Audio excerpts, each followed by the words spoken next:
Bonjour, dans cette vidéo, nous allons voir comment mettre à jour les courriers arrivés avec l'application gestion et suivi de courrier.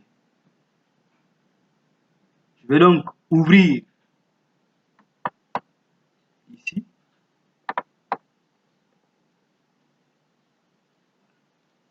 À quel niveau se trouve le menu courrier arrivé? Le menu courrier arrivé se trouve dans l'onglet courrier. Donc je viens dans l'onglet courrier, je clique dessus et je clique sur courrier arrivé. Voilà, j'ai ici l'écran qui me permet de mettre à jour les courriers arrivés. Ici, à ma gauche, ce sont les informations concernant le courrier arrivé. Ici, au milieu, ce sont les informations concernant toujours le courrier arrivé. Mais ici, on a le PDF du courrier arrivé et nous avons aussi les pièces jointes. C'est quoi le PDF du courrier arrivé? En fait, ici, c'est lorsque vous recevez des courriers physiques, vous devez les scanner. Et c'est ce document scanné-là qu'on appelle ici le PDF courrier arrivé. Maintenant, les pièces jointes, c'est lorsque vous recevez du courrier arrivé, lorsque vous avez du courrier arrivé et que ce courrier est venu avec des pièces jointes, vous devez tout de même les scanner s'ils ne sont pas en numérique. Vous devez les scanner et c'est ce que vous allez ajouter à votre courrier. Lorsque vous avez fini de renseigner les informations liées à un courrier, de scanner votre document, d'avoir scanné les pièces jointes, vous pouvez ajouter le document scanné ici et aussi les pièces jointes à ce niveau-ci. Dès que vous avez cliqué sur sauvegarder, vous avez les documents, le document que vous venez, ou le courrier arrivé que vous venez à peine de renseigner dans la base de données, il va apparaître sur ce tableau. Nous allons faire un test.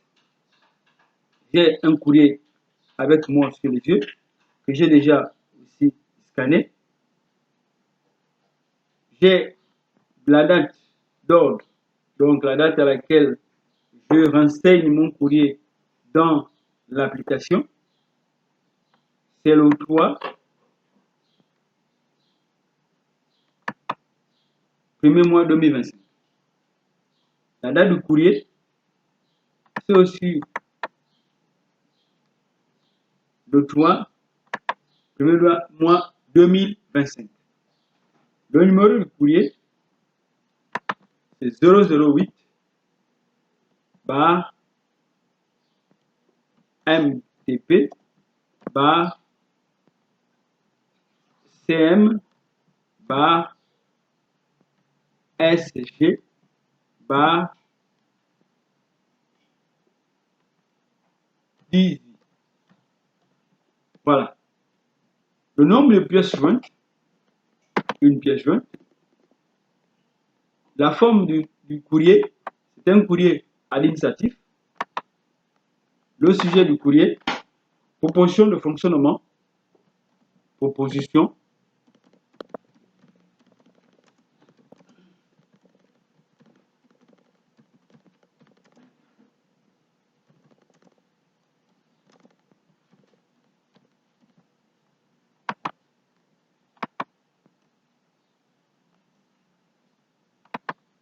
Ici, je mets une remarque.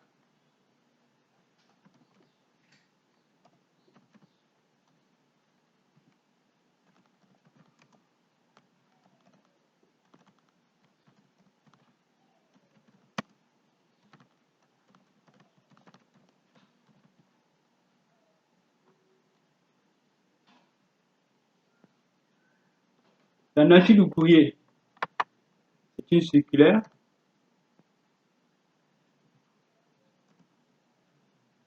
Le courrier, la provenance, c'est un courrier interne.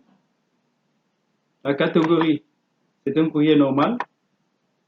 L'expéditeur, c'est la,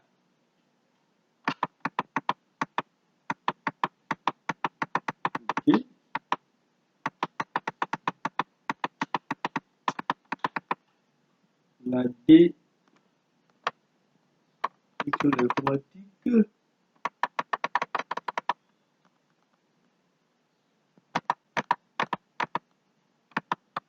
Là, là. État du courrier à traiter. Là, le statut du courrier activé.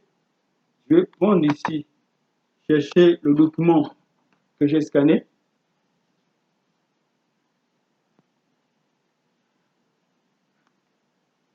Lettre du ministre. Voulez-vous vraiment ajouter ce fichier à la liste? Oui. J'ai la possibilité ici de visualiser ce document. J'ai aussi la possibilité de supprimer ce document si je veux changer et que je me suis trompé. Et pièce jointe, puisque j'ai dit que j'avais une seule pièce jointe, cahier des charges, création, voilà. Donc ici, j'ai les données concernant mon courrier, je peux maintenant le sauvegarder.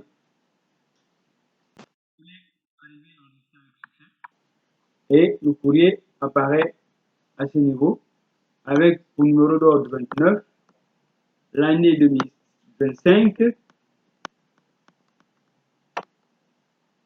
Donc, en défilant sur le tableau, je vais à l'extrême droite, j'ai deux boutons ici. Ce bouton-ci me permet de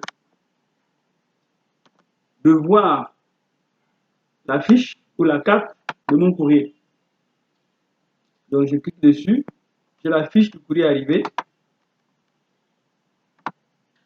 le numéro du courrier, numéro 29, 2000, numéro 29, 25. Le numéro 29, c'est le numéro d'ordre, et 25, c'est l'année. Et ici, j'ai toutes les infos que j'ai renseignées sur le courrier. J'ai les informations sur le PDF, le type du PDF, le type de document il est en PDF, cahier de charges, création et sécurisation des emplois, la taille et l'âge de mon document. Voilà.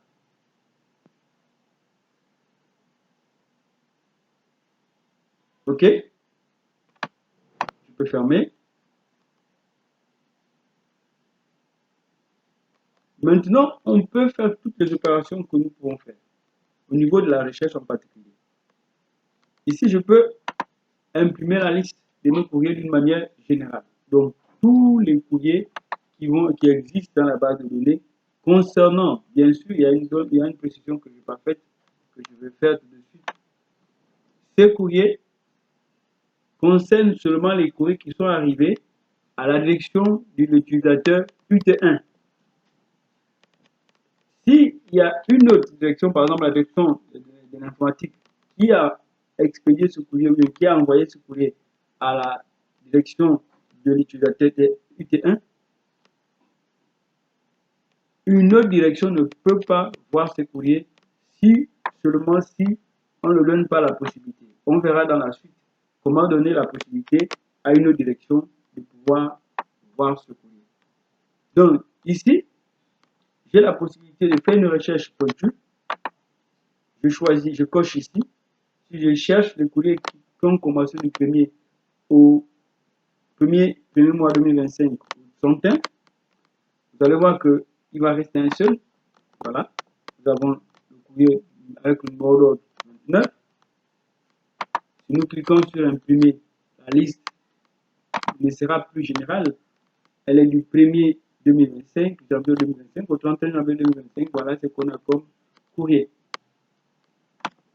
Nous pouvons faire la même chose. On va donc revenir ici. J'ai mes courriers. On peut faire la recherche ciblée et combiner en même temps ici, donc en choisissant une période, une plage, et en même temps aussi en choisissant un critère ici. Par exemple, l'année, n'importe quel critère, je vais par exemple prendre le critère année, je vais rentrer par exemple 2025. J'ai que les courriers de 2025 qui vont apparaître ici. Mais là, j'ai fait seulement la recherche à partir du critère ici. Je pouvais aussi combiner ici et aussi là. Je peux aussi générer la liste en PDF, en Excel. Voilà un peu. Il y a beaucoup d'autres opérations qu'on peut faire, mais nous allons d'abord nous arrêter là et nous verrons la suite. Je vous remercie.